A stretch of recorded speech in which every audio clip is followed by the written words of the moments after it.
I asked ChatGPT what topic to create today because I was completely out of ideas. And I'm sure you can relate if you are a business owner who is also creating content. It sometimes just feels like there is a block. So it asked me a few questions and it gave me a suggestion on a topic. But actually, I'm going to be talking about how AI can help you create better content and grow your visibility as you grow your business and your profits in this video. So I've been using on and off a few AI tools and I want to share with you how they're helping so that you can go and do the same thing. But if you're new around here, hi, my name is Kome. I'm a business coach, and on this channel, I talk about business, how to make money, and content creation for entrepreneurs. So feel free to hit the subscribe button and the like button and join the community. So the 5 tools I've really been using, and I swear by them honestly, is number one, ChatGPT. So ChatGPT has been my close ally, buddy, strategist, everything. And the way I use it is to sort of use it as a bouncing board. I will tell it an idea for content and it will tell me how to make it better without scripting. I feel like the reason a lot of people's content looks weird and sounds like a robot is because they pretty much ask ChatGPT to create the content for them.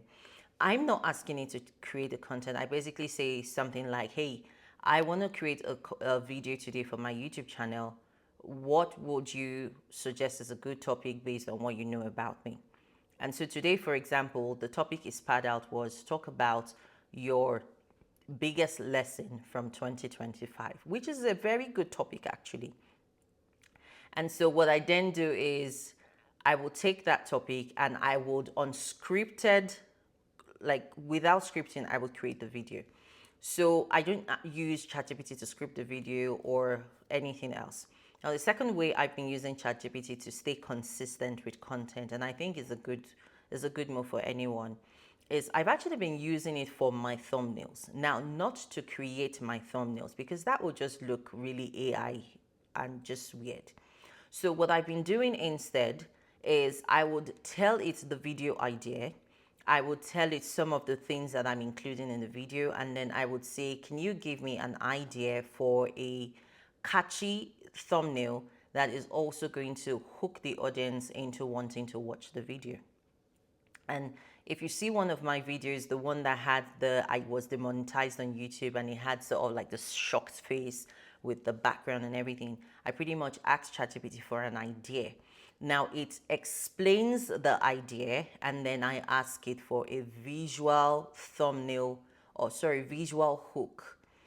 And then when it tells me everything, I'll ask it for a mock-up. When it gives me a mock-up, I pretty much try to mirror the mock-up to the best of my ability. The reason I've been doing this is because from the beginning of this YouTube challenge, I promised myself that I wasn't going to go about looking at everyone else's channel trying to get ideas, because the more I look at other people's channels and their video ideas and stuff, then I start to compare myself.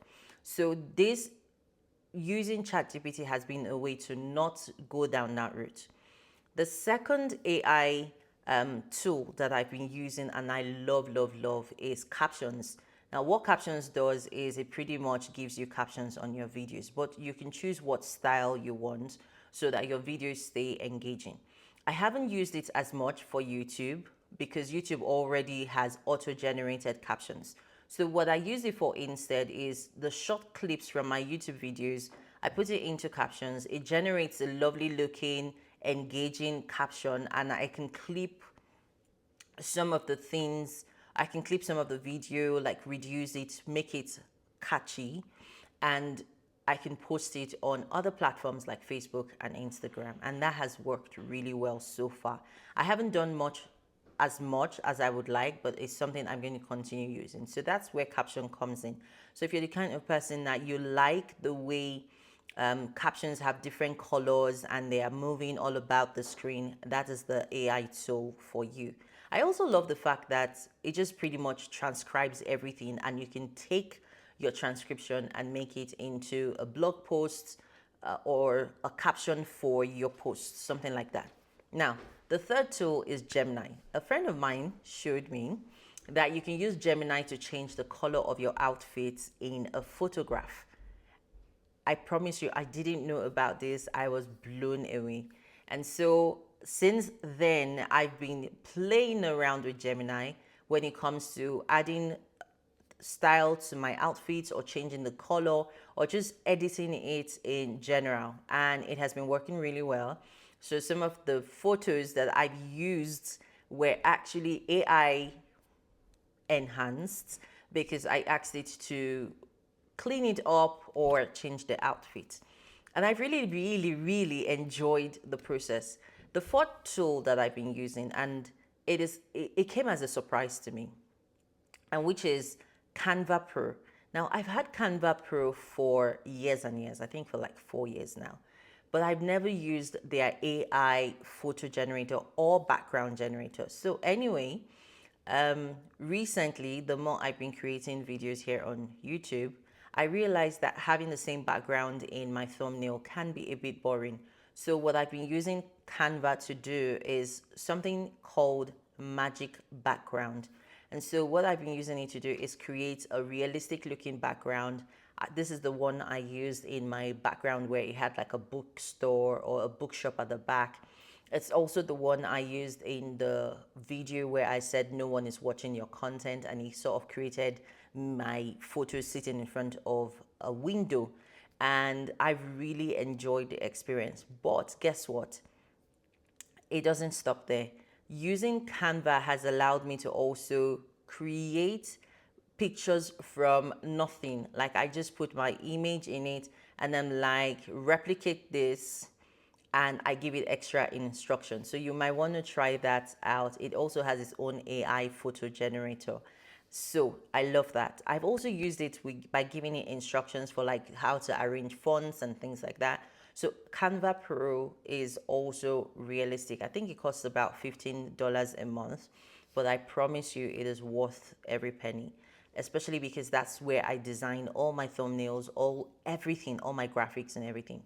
The last one that I really enjoy is Riverside. Now, Riverside is a little bit like Descript. It works like Descript, meaning that when you drop your videos into Riverside, it would immediately transcribe your videos. And not only will it transcribe it, if you wanted to edit the video, all you have to do is go back in the transcription and start deleting words. Now, when you delete the word, the video is also edited to match your edit of the transcription. I really like it because anybody who creates content knows that editing is sort of the worst part of it. It's the hardest part of the job. It's also the most confusing. It's also the one that takes the longest time to finish. So when you use Riverside and you're able to go in and just edit with words, it really helps. Now, there are more uses for Riverside. I love the fact that Riverside allows you to go live. So say, for example, you wanted to begin to live stream instead of just recording on your device, then Riverside helps. I've actually done 2 interviews using Riverside before. I loved the layout and it was so easy. So these are my 5 tools that I have been using to create content. And if you know of any other one that is going to help make content creation easy, especially as a busy entrepreneur who has meetings back to back and has a lot of things going on, feel free to drop it in the comments so that more people can get using these tools and make life easy for every single one. Now, I hope you've enjoyed this video. If you have, please subscribe and I'll see you in the next video. Ciao.